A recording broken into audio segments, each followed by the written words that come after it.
Electrical hazards. When to change your wall sockets. Welcome to ED's Electricals.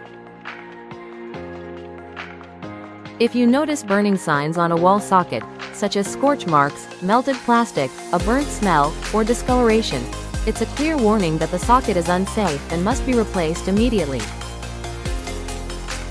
Safety steps. Stop using the socket immediately. Unplug all devices. Turn off power at the breaker before inspecting or replacing. Call a licensed electrician to replace the socket and check wiring. Burn marks may mean deeper wiring issues inside the wall.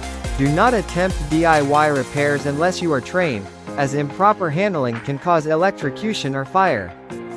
Preventive measures. Avoid overloading sockets with multiple high-power devices. Use quality plugs and extension cords.